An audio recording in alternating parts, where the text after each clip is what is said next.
The Maserati GranTurismo EV will be equipped with a front e-axle as well as a rear e-axle.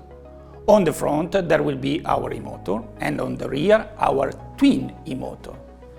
Each e-motor develops a power of 400 horsepower, a torque of 450 Nm at a maximum rotational speed of 17,500 RPM.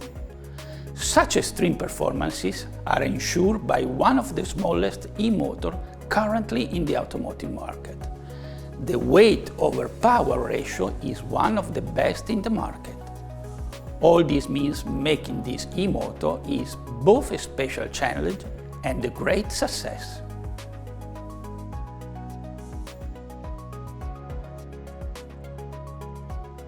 The stator manufacturing process is unique due to the hairpin two-step forming, which is really not usual. A first step for the 2D forming and the second one for the 3D forming. The rotor manufacturing process is peculiar due to the shaft press fit into the stack, after a cryogenic cooling of the shaft itself. The e-motor assembly process has an end-of-line test bench that is able to assess the electrical and mechanical performances of every single motor.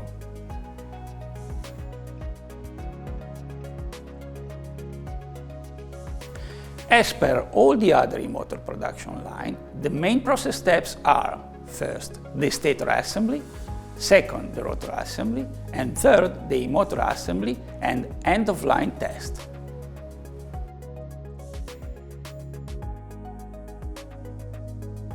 The overall manufacturing facility has been developed entirely by Marelli alone.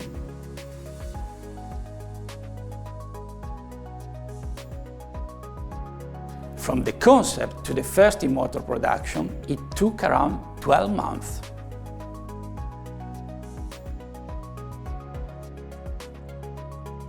At a stable run, the line will have an output of 11,000 motors per year.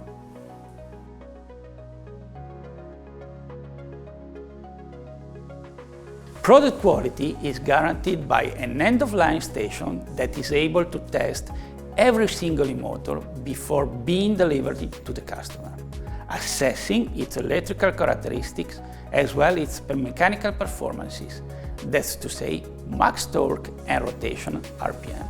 Besides this, during the whole production process, more than 70 quality checks are performed on the most important characteristics, and 41 of them are fully automated.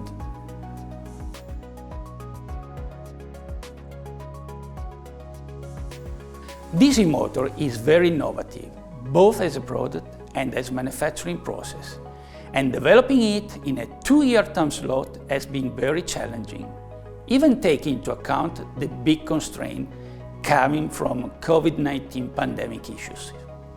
The interfunctional team, including the customer and many suppliers' representatives, have been working hard, always being very open-minded and cooperative, and moreover, very often sacrificing part of their private lives.